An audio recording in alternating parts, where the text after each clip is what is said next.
आदाब, नमस्कार। मैं एहसान जवादी, आप देख रहे हैं द जवादी शो। रामपुर स्थित मौलाना मोहम्मद अली जौहर यूनिवर्सिटी को तोड़ने का नोटिस जारी किया गया है, जिसमें कहा गया है यूनिवर्सिटी की 40 में से 38 बिल्डिंग को ये कहते हुए तोड़ा जा रहा है कि इन्हें बनाते हुए जब ये बनाई गई थी तो इसमें सेफ्टी का पूरा ध्यान नहीं रखा गया था, इसके लिए परमिशंस नहीं ली गई थी। दरअसल मामला ये है कि ये सत्ता में बैठे लोग नहीं चाहते कि आपके बच्चे पढ़ें। क्यों? कि अगर वो पढ़ेंगे तो वो सवाल करेंगे, और सवाल करेंगे तो इस सत्ता में बैठी सरकार को जवाब देना पड़ेगा। ये पेपर लीक नहीं रोक सकते, ये बेरोजगारी को कंट्रोल नहीं कर सकते, ये पेट्रोल के प्राइसेस को कम कंट्रोल नहीं कर सकते। क्या कर सकते हैं? सिर्फ आपके और हमारे एजुकेशन इंस्टीट्यूशन को राजनीतिक द्वेष में तोड़वाया जा सकता है। 2006 में मोहम्मद अली जौहर ट्रस्ट द्वारा ये इदारा बनाया गया। क्या 2006 से लेकर आज तक ये अधिकारी सो रहे थे जिन्होंने फरमान जारी किया है? आपसे खुद से तो कुछ बनाया जा नहीं रहा है, आपसे खुद से तो कुछ किया नहीं जा रहा है, कोई नई एजुकेशन में रिफॉर्म्स नहीं लाए जा रहे हैं, एजुकेशन सिस्टम को इंप्रूव नहीं किया जा रहा है। आप कर क्या रहे हो?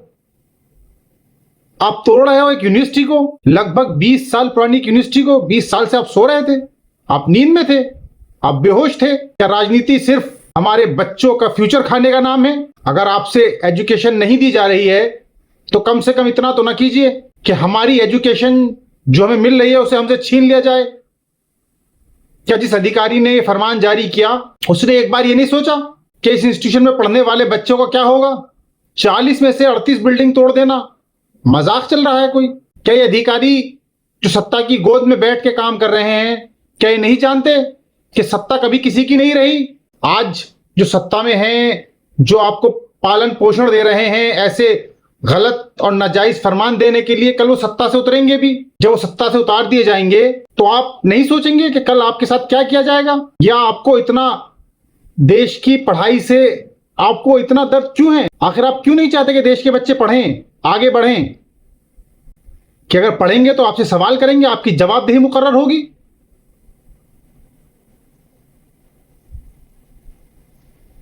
यह कोई तरीका नहीं है।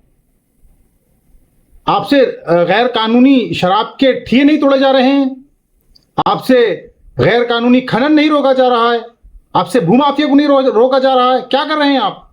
अगर तोड़ रहे हैं तो हमारे एजुकेशनल इंस्टीट्यूट्स को तोड़ रहे हैं आप। पुरानी सरकारों द्वारा बनाए गए कोई भी कैसे भी अगर एजुकेशन इंस्टीट्यूशंस हैं तो अधिकारियों को और सत्ताधारियों को इस चीज का ख्याल रखना चाहिए कि वो एजुकेशनल इंस्टीट्यूट सेफ रहें।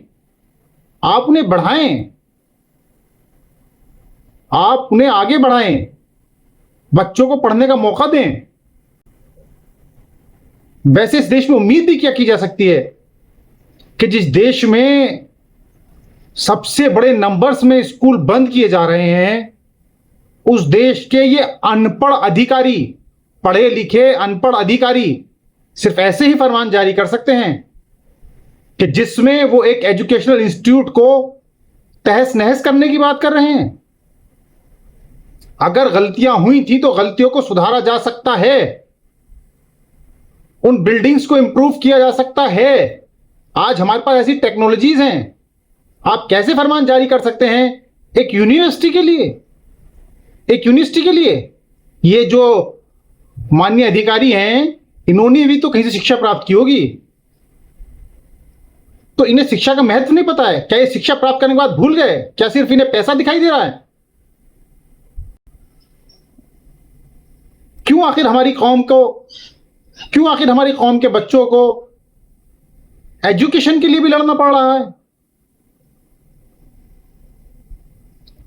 अगर ऐसे ही रहा, एक तरफ सोनम वांगचुक नीट के पेपर लीक के लिए जंतर मंतर पे भूख हड़ताल में बैठे हैं,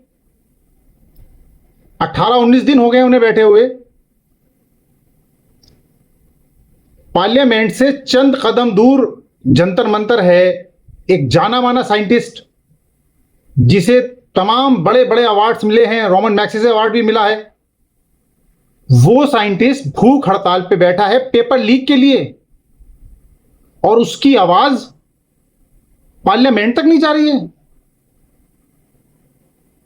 क्या बिल्कुल सिस्टम अंधा हो चुका है?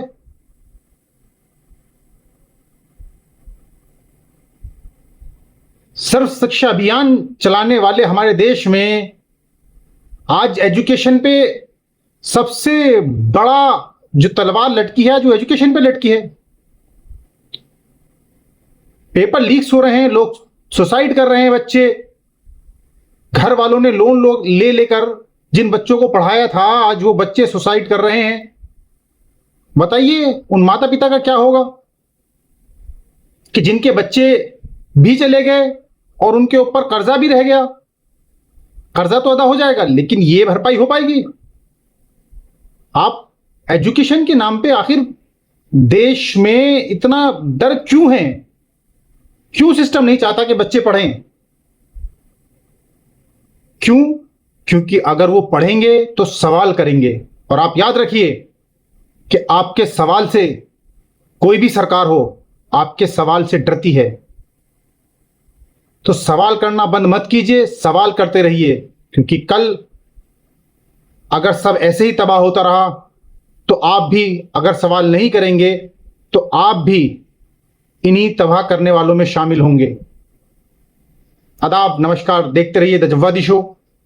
लाइक कीजिए हमारे चैनल को, हमारी वीडियो आपको अच्छी लगी तो शेयर भी कीजिएगा, और प्लीज़ हमें सब्सक्राइब कीजिए ताकि हमें ऐसे ही मोटिवेशन मिलता रहे और हम आपके लिए और भी खबरों पर ऐसे ही बेबाक बोलते रहें। नमस्कार।